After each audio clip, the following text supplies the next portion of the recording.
Hello, I'm Dr. Robert Hayes.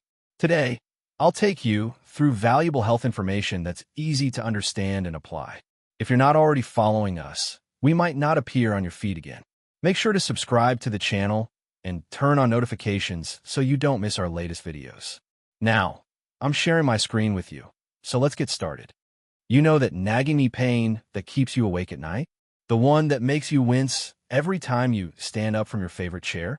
What if I told you that the real culprits behind your knee agony aren't what your doctor typically tells you? Today, we're going to uncover 7 seemingly innocent daily habits that are silently destroying your knee joints. And some of these discoveries have left medical professionals absolutely stunned. By the end of this video, you'll understand why your knee pain persists despite all the treatments you've tried, and more importantly, you'll know exactly what to do about it. Recent research from the American College of Rheumatology has shown that up to 78% of knee pain cases in adults over 65 are directly linked to daily habits that most people consider completely harmless. These aren't the obvious culprits like running marathons or playing contact sports. These are everyday activities that you probably do without even thinking about them. The most disturbing part? Many of these habits are things that well-meaning family members, friends, and even some healthcare providers actually recommend for seniors. The National Institute on Aging reports that knee pain affects over 25 million Americans over the age of 65. But here's the shocking truth: most of them are unknowingly making their condition worse every single day. The Center for Disease Control found that knee replacement surgeries have increased by 162% over the past 2 decades, with the majority of patients reporting gradual worsening pain for years before surgery became necessary. What's heartbreaking is that many of these surgeries could have been prevented if people understood how their daily routines were sabotaging their joint health. But here's what gives me hope, and what should give you hope too. The same research that revealed these destructive habits also showed that people who modified their daily routines experienced remarkable improvements in their knee pain and function. We're talking about significant pain reduction, improved mobility, and a return to activities they thought they'd lost forever. The human body's ability to heal and adapt, even in our later years, is truly extraordinary when we give it the right conditions. What makes this information so powerful is that it's not about expensive treatments, complicated medical procedures, or dramatic lifestyle overhauls. These are simple changes that you can start implementing today, and many people begin noticing improvements within just a few weeks. Some of the people I'll tell you about experienced life-changing results in a matter of months, simply by understanding what they were doing wrong and making smart adjustments. Habit number 1. The morning routine that's crippling your knees. Meet Margaret Thompson, a 68-year-old retired teacher from Phoenix, Arizona. Margaret had always been disciplined about her health routines, and retirement gave her even more time to focus on staying fit. For 30 years, Margaret started every single morning the same way, by jumping straight out of bed at 6 a.m. sharp and immediately beginning her daily stretches on the hard tile floor of her bedroom. She had read somewhere that stretching first thing in the morning was crucial for maintaining flexibility as you age, so she made it a non-negotiable part of her routine. Margaret's morning ritual was extensive and what she considered thorough. She would touch her toes for 30 seconds, do 20 deep knee bends, perform walking lunges across her bedroom, and hold challenging yoga poses like warrior pose and triangle pose for extended periods.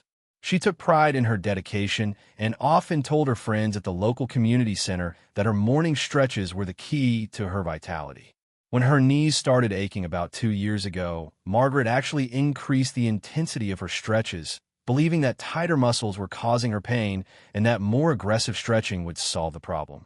What Margaret didn't realize was that she was subjecting her knee joints to extreme stress when they were at their most vulnerable state. Here's what happens to your body during those precious 8 hours of sleep that most people don't understand. Your synovial fluid, that's the lubricating fluid in your joints, becomes thick and sluggish overnight, almost like cold honey that's been sitting in the refrigerator. This fluid normally acts as a cushion and lubricant for your joints, but when you've been immobile for hours, it loses its optimal consistency and protective properties. Simultaneously, your cartilage undergoes what scientists call creep deformation. Throughout the day, your cartilage compresses slightly under the weight of normal activities. During sleep, this cartilage slowly expands back to its normal thickness, but this process takes time and happens gradually over several hours. When you first wake up, your cartilage is still in this compressed, vulnerable state, not yet ready to handle significant stress or pressure. It's like trying to use a sponge that hasn't fully expanded after being squeezed. Your muscles and tendons also undergo changes during sleep that can naturally tighten and shorten slightly, which is why you might feel stiff when you first wake up. Your nervous system is also transitioning from sleep mode to active mode, which means your proprioception, your body's awareness of joint position and movement, isn't fully online yet. This creates a perfect storm of vulnerability that makes aggressive morning movement incredibly risky for your joint health. When Margaret immediately subjected her knees to stretching and movement without proper preparation, she was essentially forcing cold, stiff joints into positions they weren't ready for. It's like trying to bend a frozen rubber band. Something's going to give, and unfortunately, it's usually your cartilage or the delicate structures that support your joints. Each morning, she was creating microscopic tears and damage that accumulated over time, building up like interest on a debt that would eventually come due. The situation became even worse because Margaret was doing her stretches on a hard tile floor. This unforgiving surface provided no cushioning or support, forcing her knees to absorb impact and pressure that would have been reduced on a softer surface. The combination of vulnerable joints, aggressive movements, and a hard surface created a daily assault on her knee structures that her body couldn't keep up with, especially as her natural healing processes slowed with age. Margaret discovered this the hard way when her knee pain became so severe that she couldn't even walk up the stairs in her two-story home. Simple activities like getting out of the car or standing up from a chair became exercises in agony. She tried over-the-counter pain medications, ice packs, and even wearing knee braces, but nothing seemed to provide lasting relief. Finally, her family doctor referred her to an orthopedic surgeon who ordered an MRI to get a clear picture of what was happening inside her knees. The MRI results were shocking. The scan revealed significant cartilage damage, bone spurs, and inflammation in both knees that her orthopedic surgeon directly attributed to years of improper morning routines. The doctor was genuinely amazed that such a seemingly healthy daily habit could cause such extensive damage. The cartilage in Margaret's knees showed a pattern of where that looked like it belonged to someone much younger who had suffered a major injury, not a careful retiree who thought she was taking good care of herself. Margaret told me through tears during our conversation, "I thought I was taking care of myself. I never imagined that trying to stay flexible was actually destroying my knees. I feel so foolish now, but how was I supposed to know? Everyone always says stretching is good for you. No one ever told me there was a wrong way to do it, especially first thing in the morning." The medical literature strongly supports what happened to Margaret. A comprehensive study published in a Journal of Biomechanical Engineering found that joints subjected to sudden, aggressive movement within the first hour of waking showed 300% more stress markers compared to joints that were gradually warmed up before activity. The research demonstrated that synovial fluid needs at least 15 to 20 minutes of gentle movement to reach optimal lubricating consistency and protective properties. Another study from the University of California followed 150 adults over 65 for 6 months, comparing those who did aggressive morning stretching routines with those who performed gentle warm-up activities.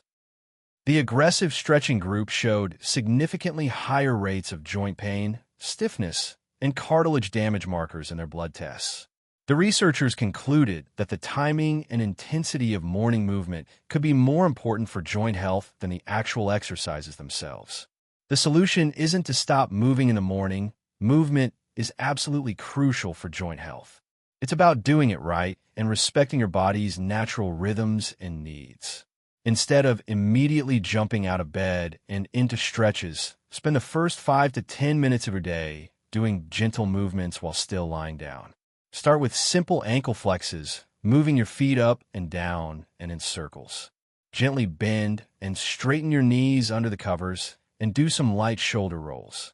These movements gradually warm up your synovial fluid and prepare your joints for more activity. After these gentle in-bed movements, sit on the edge of your bed for a minute or two before standing. This gives your cardiovascular system time to adjust to the change in position and allows your joints to continue their warming process. When you do stand up, move slowly and deliberately for the first few minutes. Walk around your bedroom, do some gentle arm circles, or march in place to continue the warming process. Only after this gradual warm-up should you begin any structured stretching or exercise routine. Even then, start with gentle movements and gradually increase intensity over the course of 10 to 15 minutes. Use a yoga mat or carpet instead of hard flooring to provide cushioning and support for your joints. Listen to your body if something hurts or feels forced. Back off and approach it more gradually. Margaret's transformation after implementing these changes was remarkable and gave her hope that she thought was lost forever. Within 3 months of adjusting her morning routine, her pain levels decreased by over 70%. She was able to return to most of her normal activities, including gardening and playing with her grandchildren. Her follow-up MRI 6 months later showed signs of healing in her cartilage, something her doctor said was unusual but not unheard of when destructive habits are eliminated and replaced with joint-friendly alternatives. If you've been doing aggressive morning stretches or exercises immediately upon waking, write 1 in the comments below. If you already knew about the importance of gentle warm-ups and have been practicing them, write 0. I'm genuinely curious to see how many of you have been unknowingly damaging your knees with this seemingly healthy habit. Your honesty might help other viewers recognize patterns in their own routines and make the changes they need to protect their joints. Number 2, the sitting position that's slowly destroying your cartilage. Now let's talk about Robert Shun, a 71-year-old retired accountant from Seattle, Washington. Robert had worked hard his entire life, spending decades hunched over spreadsheets and financial documents, and he looked forward to a retirement filled with relaxation and leisure activities. He was proud of his daily routine and considered himself to be living the good life after years of stressful work deadlines and long office hours. Every morning after a leisurely breakfast that he now had time to enjoy, Robert would settle into his favorite leather recliner with his crossword puzzle, a steaming cup of coffee, and the morning news playing on his large-screen television. This wasn't just a quick coffee break or a brief rest. Robert would spend 3 to 4 hours in that chair every single day, completely absorbed in his activities and perfectly content with his peaceful routine. Robert's recliner was his sanctuary and pride. He had invested nearly $2,000 in what he considered the best chair money could buy, complete with extra padding, lumbar support, heating elements, and massage functions. It was positioned perfectly in front of his entertainment center, with a side table for his coffee and reading materials, and it reclined at just the right angle for maximum comfort. Robert thought he was being kind to his aging body by giving it plenty of rest and avoiding the wear and tear of constant activity that had defined his working years. The problem was that Robert's definition of comfort was actually creating a biomechanical disaster for his knee joints that would take months to become apparent. His favorite position involved reclining back about 30 degrees with his legs extended on the footrest, but not fully straight. His knees remained bent at approximately a 30-degree angle for hours at a time. While this felt comfortable and seemed to take pressure off his lower back, it was actually creating a perfect storm of joint destruction that was silently progressing every single day. What Robert didn't understand was the complex physiology of cartilage nutrition and maintenance.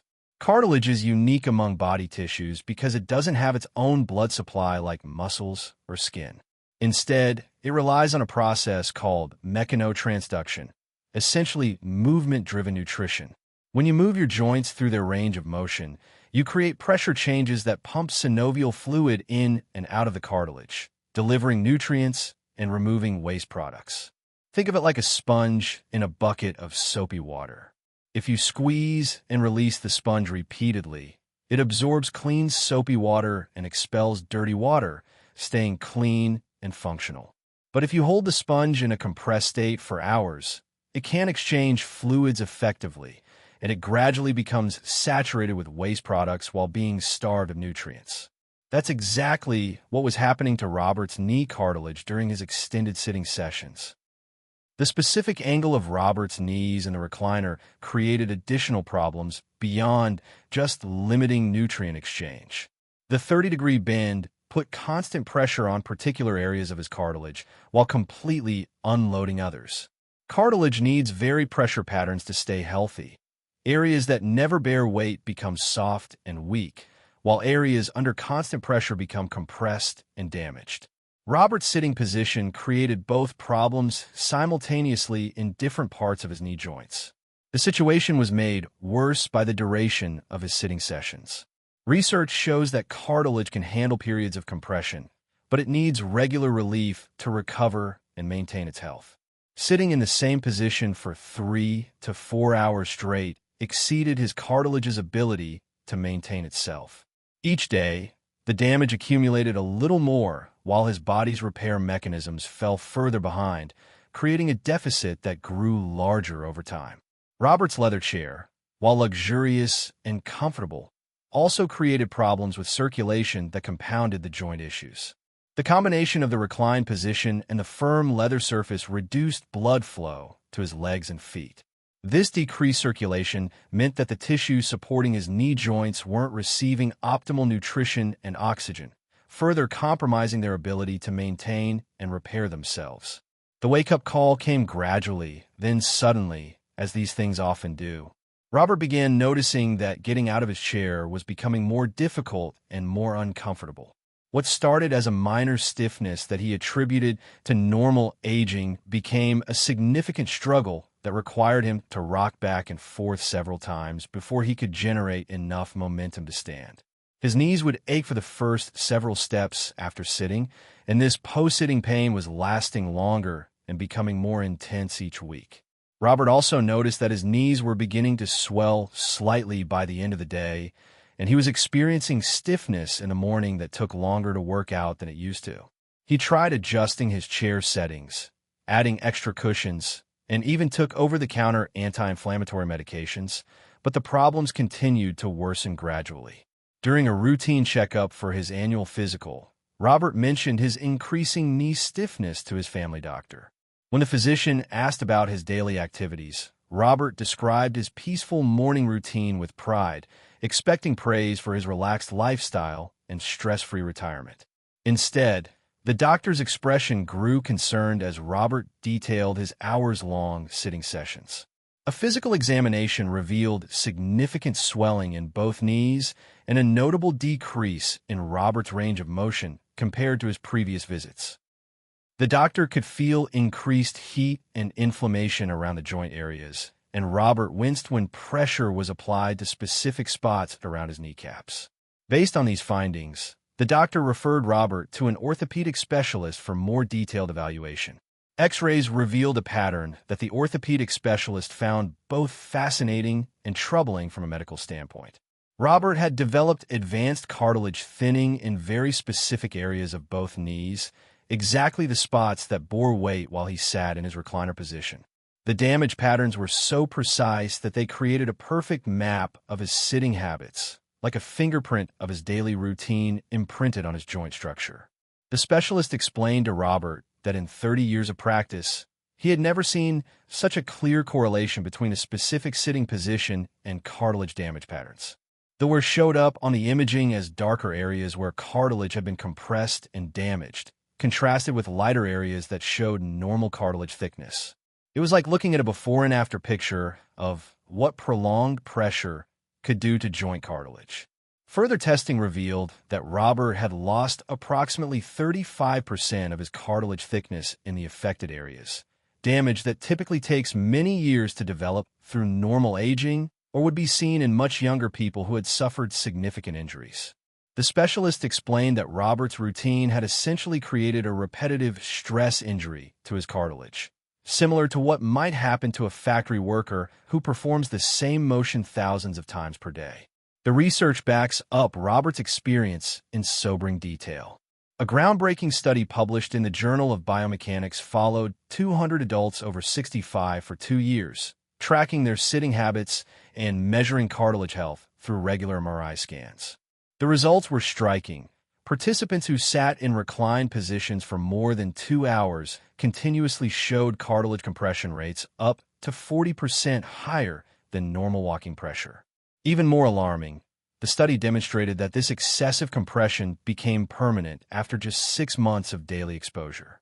The researchers found that cartilage subjected to prolonged, static pressure lost its ability to bounce back to normal thickness, essentially becoming permanently compressed and less effective at cushioning the joint.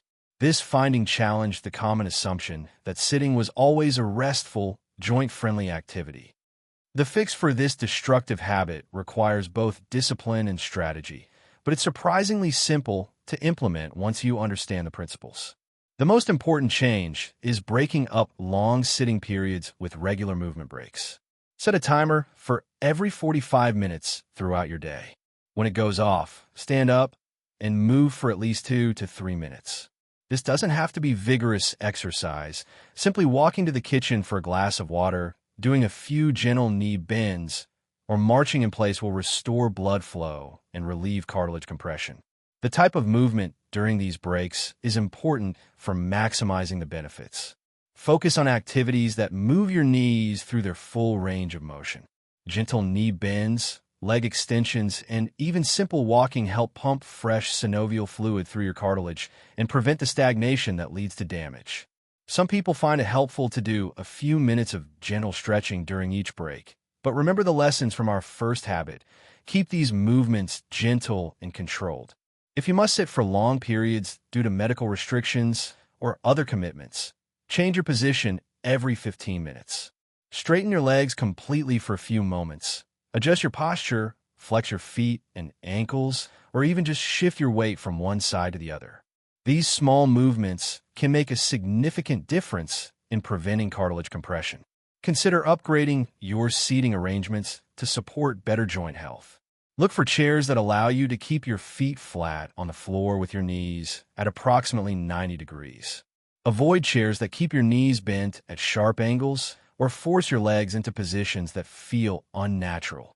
If you love your recliner, use it for shorter periods and make sure to fully extend your legs periodically to give your knee joints a break from constant flexion. Robert's transformation after implementing these changes was gradual but significant and gave him a new lease on his retirement years. He set up a simple timer system that reminded him to move every 45 minutes. During his movement breaks, he would walk around his house, do some gentle knee bends, and stretch his legs. He also invested in a supportive chair for part of his daily reading and television time, alternating between his recliner and the more joint-friendly seating option. Within 6 months, Robert's morning stiffness had decreased by over 60%, and he could stand up from sitting without the struggle and pain he had experienced before. A follow-up MRI showed that while some cartilage damage remained permanent, the active areas of cartilage loss had stabilized and even showed signs of recovery. His orthopedic specialist was pleased with the improvements and noted that Robert's case demonstrated how powerful simple lifestyle modifications could be for joint health. Habit number 3, the shoe choice that's sabotaging your joint health. This brings us to the story of Dorothy Williams, a 69-year-old grandmother from Tampa, Florida.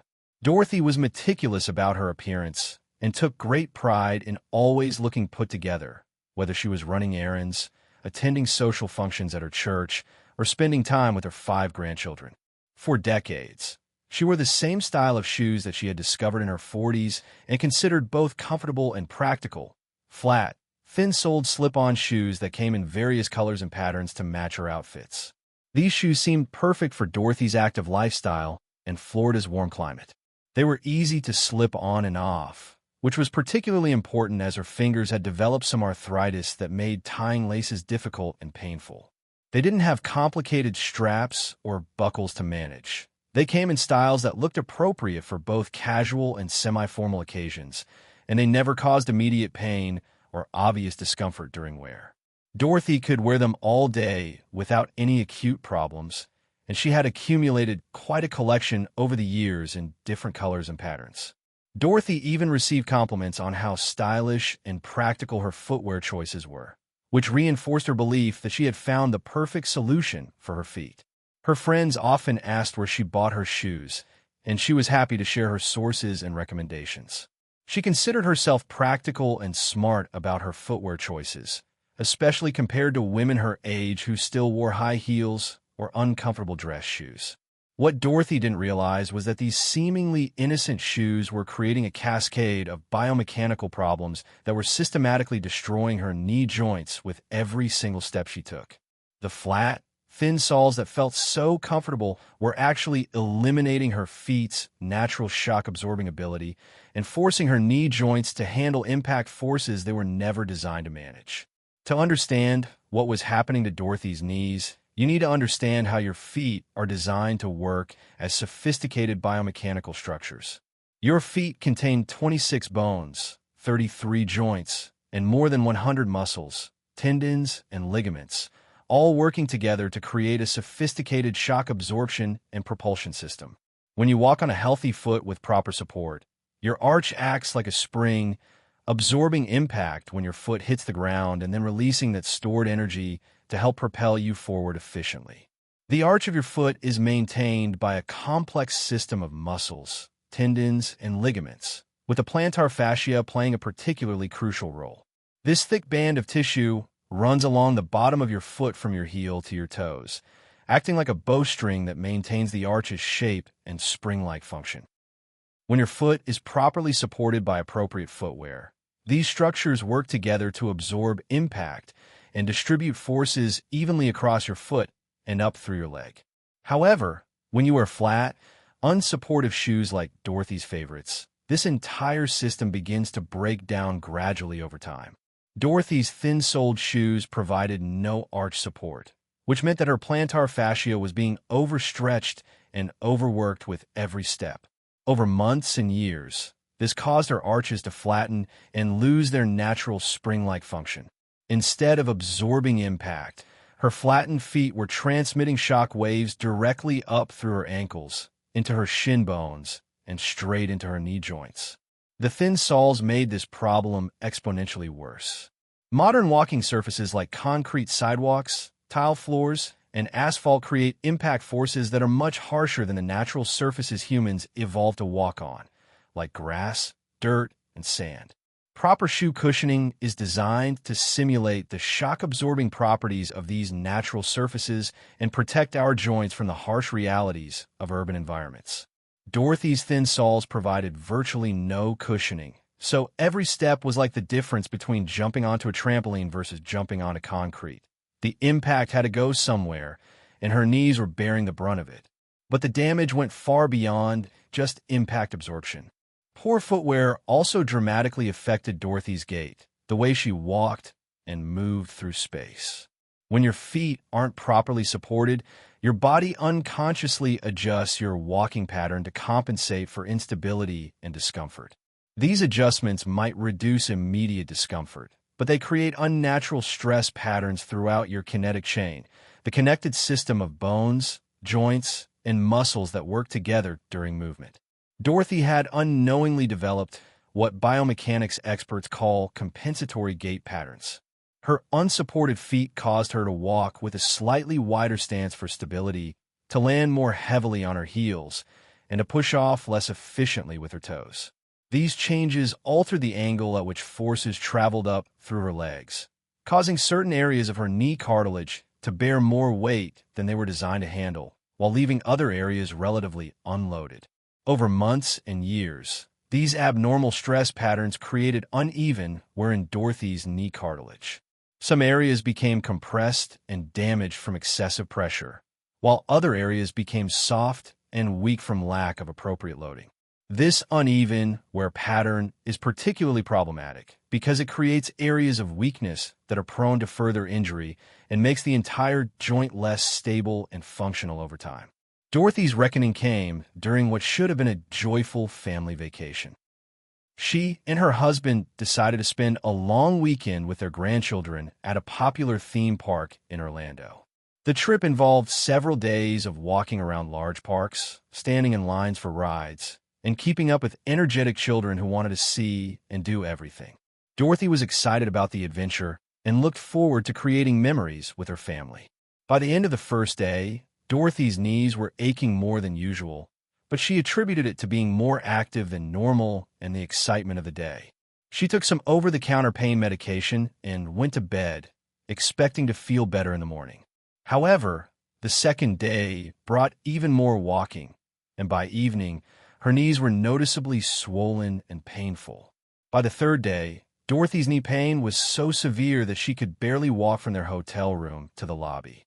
The combination of extended walking on hard surfaces in her unsupportive shoes had pushed her compromised knee joints beyond their breaking point.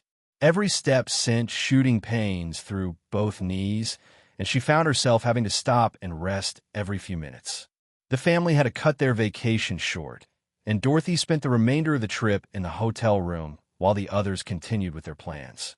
A visit to the urgent care clinic near their hotel provided Dorothy with her first real understanding of what had been happening to her knees over the years. The sports medicine physician took one look at Dorothy's shoes and immediately understood a significant part of the problem. He explained that her footwear was essentially turning every step into a miniature assault on her knee joints, and the intensive walking of their vacation had simply accelerated and intensified the damage process. The doctor referred Dorothy to a podiatrist back home who conducted a detailed gait analysis using video recording and pressure-sensitive platforms. The results were startling and eye-opening for Dorothy, who had never considered that her shoes could be affecting her knees. The lack of support in Dorothy's shoes had caused her to develop a walking pattern that put 35% more stress on the inner compartments of both knees compared to normal, healthy gait patterns. An MRI confirmed significant cartilage damage in exactly those high-stress areas, with additional signs of early bone changes that indicated her joints were struggling to cope with the abnormal forces. The radiologist noted that the damage patterns were consistent with chronic biomechanical stress rather than normal aging, and estimated that Dorothy's cartilage showed signs of what were typically seen in much more active individuals or those with specific injuries.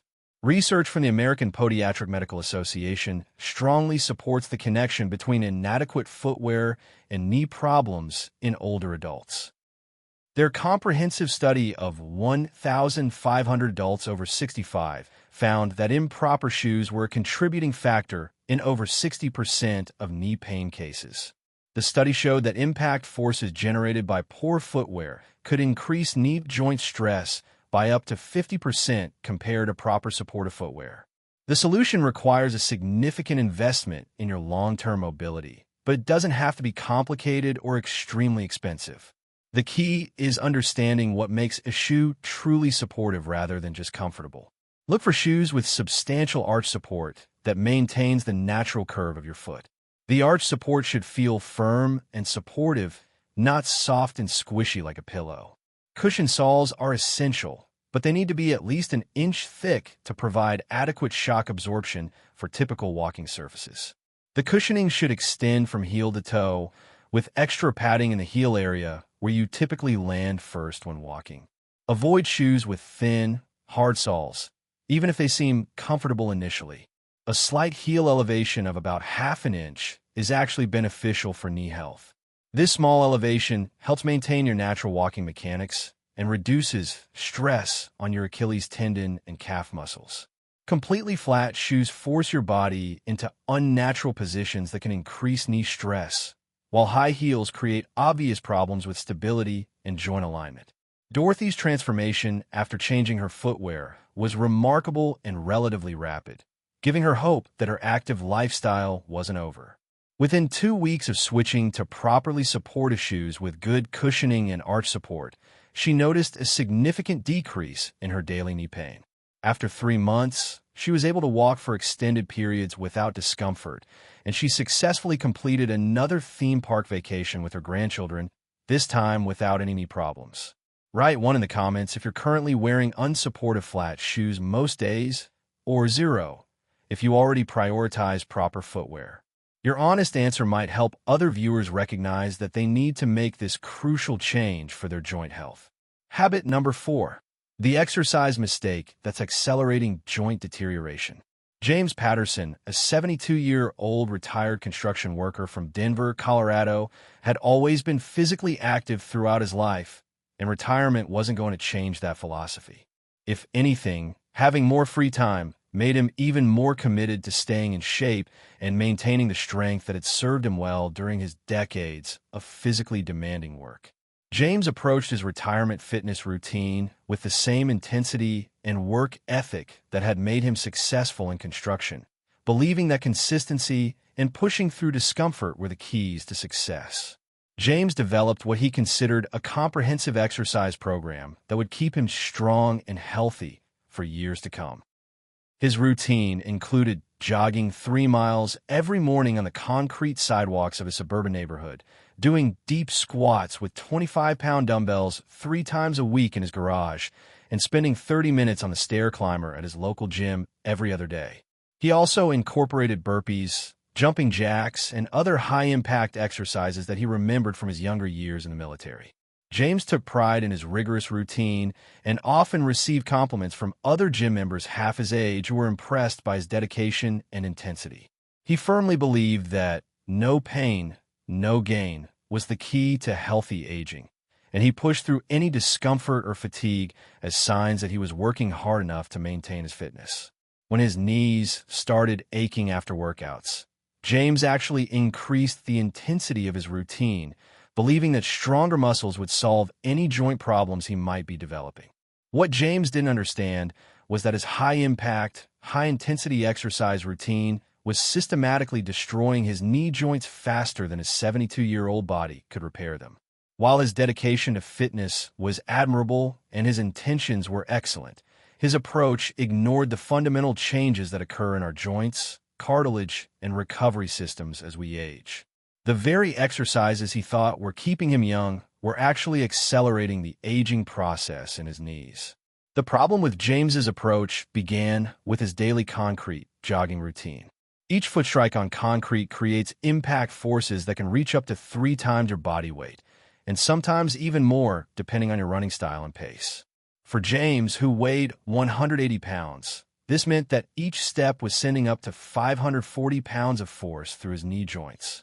Over the course of a 3-mile run, James was taking approximately 4,500 steps, subjecting his knees to over 2.4 million pounds of cumulative impact force every single day. While younger joints can handle and adapt to these forces through a process called bone remodeling and cartilage strengthening, cartilage naturally becomes less elastic and more brittle with age. After 65, cartilage loses some of its water content and becomes less effective at absorbing shock. The proteoglycans, the molecules that give cartilage its spring-like properties, decrease in both quantity and quality. This means that the same impact forces that might have strengthened James's knees in his 30s were now exceeding his cartilage's ability to recover and adapt. The concrete surface made this problem exponentially worse. Unlike natural running surfaces like dirt trails, grass, or even asphalt, concrete provides virtually no shock absorption. Every calorie of impact energy that James generated had to be absorbed by his body rather than being partially dissipated by the running surface. This turned his daily jogs into repetitive trauma sessions for his knee joints, with each run creating microscopic damage that accumulated over time. James's weight training routine created additional problems, particularly his deep squat exercises. While squats can be beneficial for building leg strength when performed correctly, James was performing them in a way that put enormous pressure on his knee cartilage. He would descend until his thighs were well below parallel to the floor, often going so deep that his hamstrings touched his calves. At the bottom of each squat, his knees were compressed to their absolute maximum range of motion while supporting his body weight plus the weight of the dumbbells. Research shows that knee pressure increases exponentially as you descend deeper into a squat. At 90 degrees of knee flexion, the pressure is manageable for most people. But as James descended to 120 degrees or more, The pressure on his knee cartilage increased to levels that exceeded safe limits for aging joints. Each deep squat was compressing his cartilage beyond its ability to bounce back, creating cumulative damage that accumulated with every workout. The 30-minute stair climber sessions presented yet another form of repetitive stress that overwhelmed his joints' ability to recover. While stair climbing can be excellent exercise when done appropriately, James's extended sessions created thousands of repetitive knee flexion and extension cycles under load. The constant up and down motion, multiplied by 30 minutes of continuous activity, was creating patterns in specific areas of his knee cartilage. Unlike the varied movements of daily life, the stair climber forced his knees through the exact same motion thousands of times in a single session. Perhaps most problematically, James's routine provided no adequate recovery time between high-impact sessions. While younger athletes might train intensively every day and recover fully, aging joints need more time to recover and repair between stressful activities. James was essentially creating damage faster than his body could heal it, leading to a cumulative deficit that grew worse each week. James's breaking point came suddenly and dramatically during what should have been a routine workout. He was in the middle of his squat routine, descending into what he thought was just another repetition, when he felt a sharp, audible pop in his right knee followed by immediate, intense pain. The pain was so severe that he couldn't even stand up from the squat position and had to call for help from other gym members. An emergency room visit revealed a torn meniscus, the cartilage disc that acts as a shock absorber in the knee joint. But the MRI also showed something more troubling: significant cartilage damage throughout both knees that indicated chronic overuse and repetitive trauma. The orthopedic surgeon who reviewed James's scans was direct in his assessment and didn't sugarcoat the situation. Your exercise routine was too aggressive for your age and current joint condition, he told James. Your knees simply couldn't keep up with the damage you were inflicting on them day after day. The surgeon explained that James had created a perfect storm of joint destruction through the combination of high-impact activities, excessive loading, inadequate recovery, and repetitive stress patterns. While each individual workout might not have caused obvious immediate damage, the cumulative effect over months and years had overwhelmed his body's repair mechanisms and created a situation where destruction was happening faster than healing. Post-surgery analysis revealed that James had lost nearly 40% of his cartilage thickness in both knees, with the damage patterns precisely matching his exercise habits. The areas of greatest damage corresponded exactly to the stress points created by his deep squats and repetitive stair climbing. The surgeon noted that, in his experience, this level of damage was typically seen in much younger athletes who had suffered major injuries, not in older adults who were trying to stay healthy.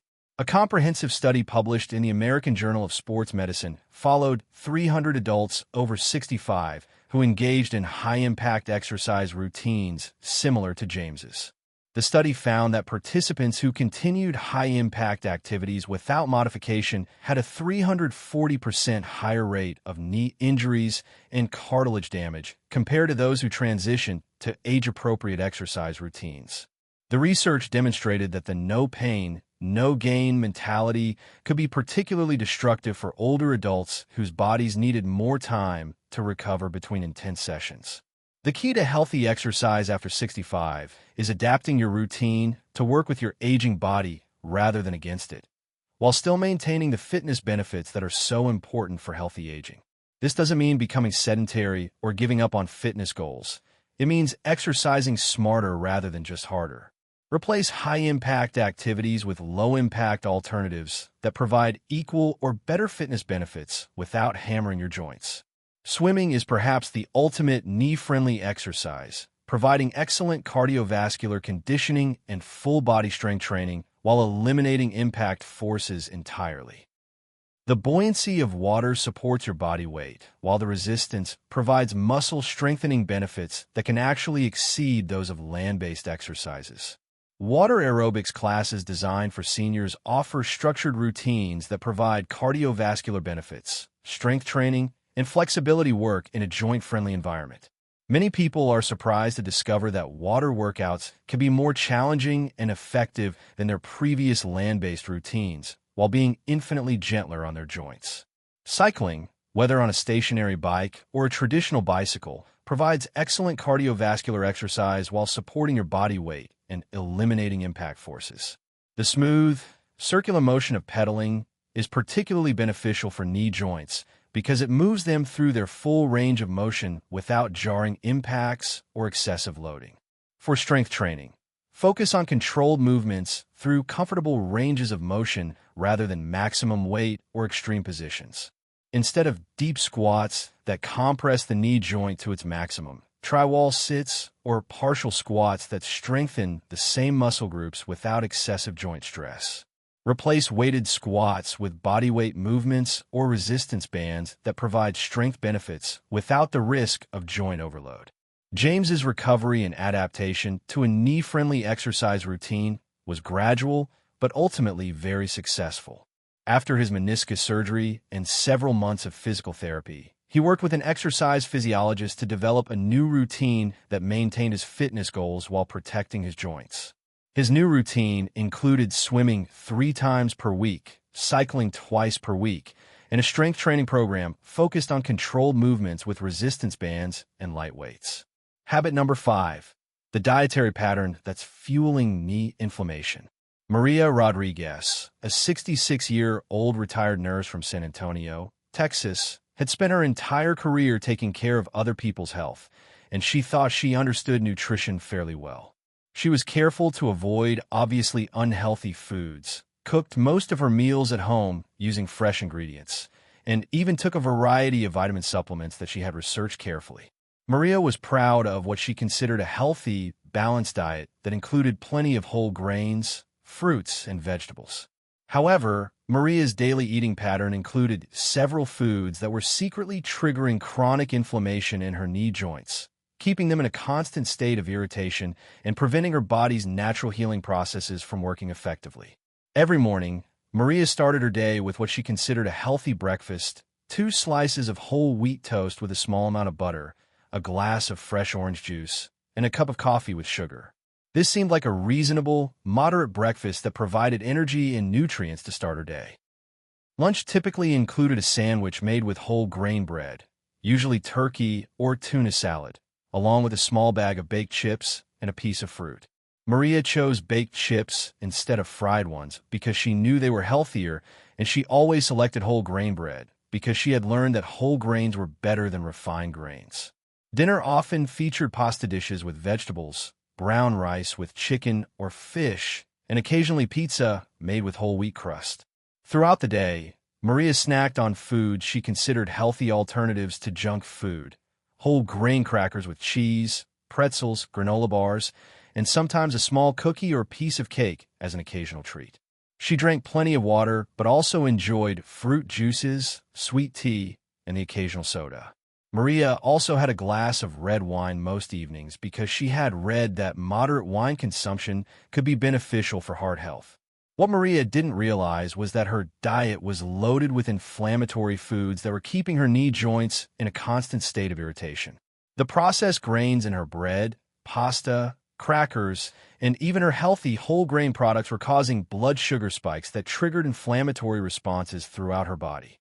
The high sugar content in her orange juice, sweet tea, and occasional sodas was doing the same thing, creating a roller coaster of blood sugar fluctuations that kept her inflammatory pathways constantly activated. When you consume high glycemic foods like refined grains and sugars, your blood sugar levels spike rapidly above normal ranges. This sudden elevation triggers your pancreas to release large amounts of insulin to bring your blood sugar back down. However, these rapid insulin surges also trigger your body to release inflammatory molecules called cytokines, which are part of your immune system's response to what it perceives as a metabolic crisis. These cytokines include interleukin-1, interleukin-6, and tumor necrosis factor alpha, all of which are potent inflammatory compounds that were originally designed to help your body fight infections and heal injuries. The problem arises when these inflammatory cytokines are released repeatedly throughout the day in response to dietary triggers rather than actual threats. Instead of helping you heal, they create chronic, low-grade inflammation that affects your entire body, with your joints being particularly vulnerable targets. Maria's revelation came during a routine visit with a rheumatologist for her increasing knee pain and stiffness. She had been experiencing gradually worsening symptoms for over 2 years, and her primary care doctor had referred her to a specialist to rule out autoimmune conditions and develop a comprehensive treatment plan. Blood tests revealed elevated levels of C-reactive protein, interleukin-6, and other inflammatory markers that indicated chronic systemic inflammation. When the rheumatologist asked detailed questions about Maria's diet, she proudly described what she considered her healthy eating habits, emphasizing her avoidance of junk food and her focus on whole grains and home-cooked meals. The rheumatologist's response surprised Maria and challenged her assumptions about healthy eating. Your diet may be healthier than many people's, but it's actually promoting the inflammation that's destroying your knees, the doctor explained. The doctor went on to detail how Maria's daily carbohydrate intake was creating a constant cycle of blood sugar spikes and inflammatory responses, even though she wasn't diabetic and didn't have any obvious metabolic problems. A comprehensive study published in the American Journal of Clinical Nutrition found that adults over 65 who consumed high glycemic diets had 78% higher levels of inflammatory markers in their joint fluid compared to those following anti-inflammatory eating patterns. Even more significant, the study showed that participants who switched to low-inflammatory diets experienced a 45% reduction in knee pain within just 8 weeks. The solution involves restructuring your daily eating patterns to minimize inflammatory triggers while maximizing anti-inflammatory nutrients. Start by eliminating refined grains and replacing them with anti-inflammatory alternatives. Instead of wheat toast for breakfast, try avocado slices on sweet potato rounds or berries with Greek yogurt and nuts. Replace pasta with spiralized vegetables like zucchini or spaghetti squash, or try shirataki noodles made from konjac root. Focus on foods that actively fight inflammation rather than just avoiding inflammatory foods. Fatty fish like salmon, sardines, mackerel, and anchovies provide omega-3 fatty acids that directly counteract inflammatory cytokines. Colorful vegetables and fruits contain powerful antioxidants called polyphenol that neutralize inflammatory molecules and support your body's natural anti-inflammatory systems. Spices and herbs offer some of the most potent anti-inflammatory compounds available in food. Turmeric contains curcumin, which has been shown to be as effective as some anti-inflammatory medications for reducing joint pain. Ginger contains gingerols that specifically target inflammatory pathways involved in joint pain. The timing and composition of your meals also significantly affects inflammatory responses. Eating smaller, more frequent meals helps prevent the blood sugar spikes that trigger inflammatory cascades. Try to include some protein and healthy fat with every meal or snack to slow sugar absorption and maintain stable blood sugar levels throughout the day. Maria's transformation after implementing these dietary changes was both rapid and sustained. Within 2 weeks of eliminating most refined grains and sugars from her diet, she noticed that her morning stiffness was less severe and didn't last as long. After 1 month, her energy levels had improved significantly, and she was sleeping better through the night. If your current diet includes a lot of bread, pasta, crackers, or sugary drinks, write 1 in the comments. If you're already following an anti-inflammatory eating pattern, write 0.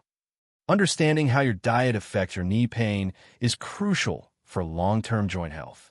Habit number 6, the sleep position that's stressing your joints all night long.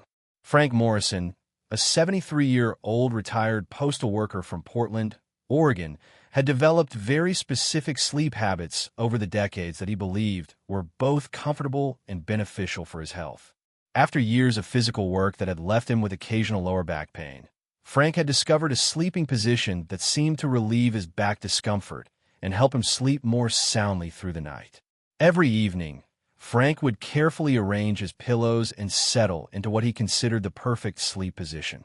He slept on his side with his knees drawn up toward his chest in a modified fetal position, with a thick, firm pillow wedge between his legs from his knees all the way down to his ankles. Frank had read somewhere that side sleeping was healthier than sleeping on your back, and the pillow between his legs seemed to keep his spine aligned while taking pressure off his lower back.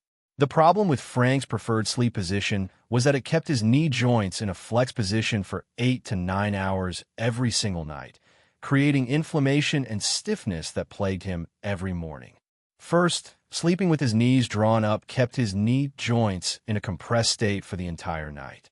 This prolonged compression restricted blood flow to the joint structures and prevented the natural expansion and contraction cycles that healthy joints need for optimal function.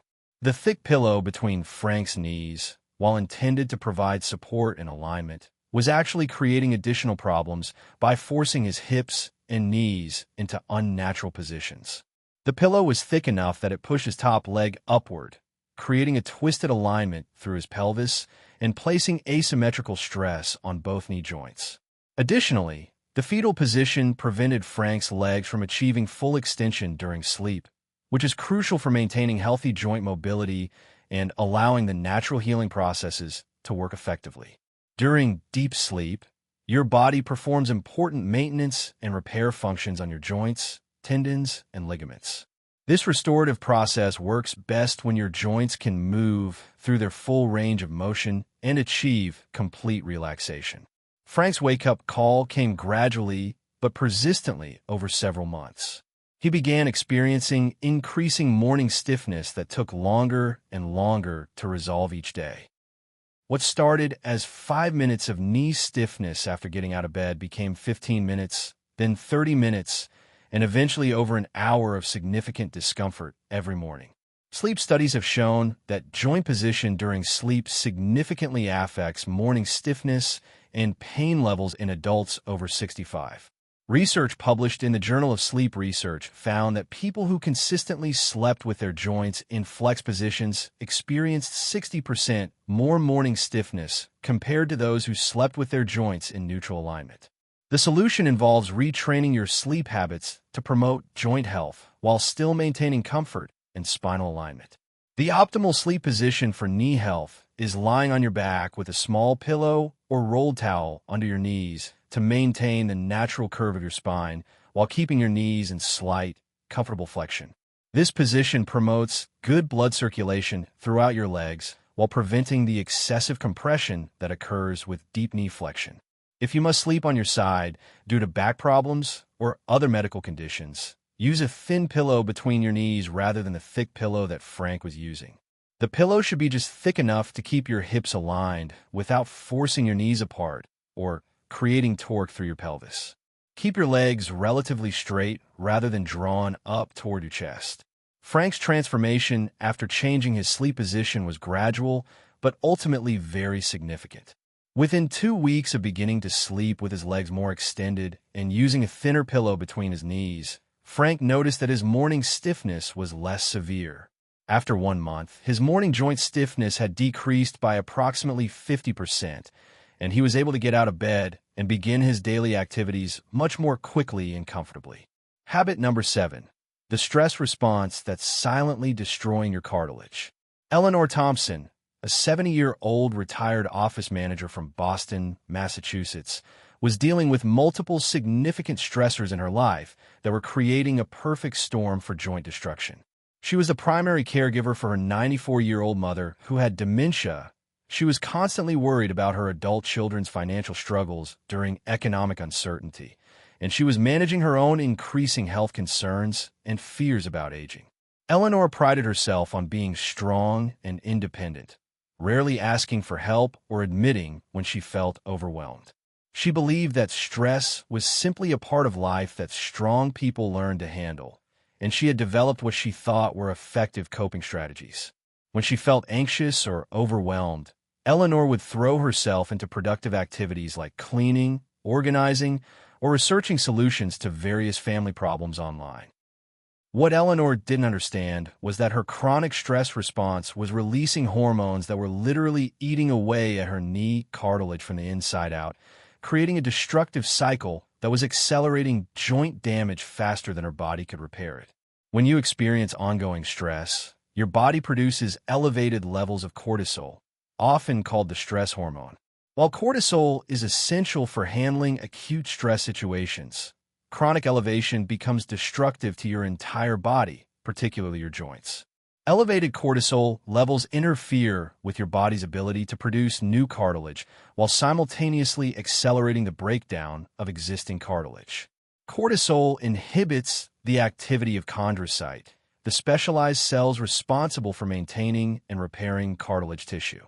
At the same time, it increases the production of enzymes that break down cartilage proteins, creating a situation where destruction outpaces repair. Eleanor's chronic stress also severely disrupted her sleep patterns, which further compromised her joint health in multiple ways.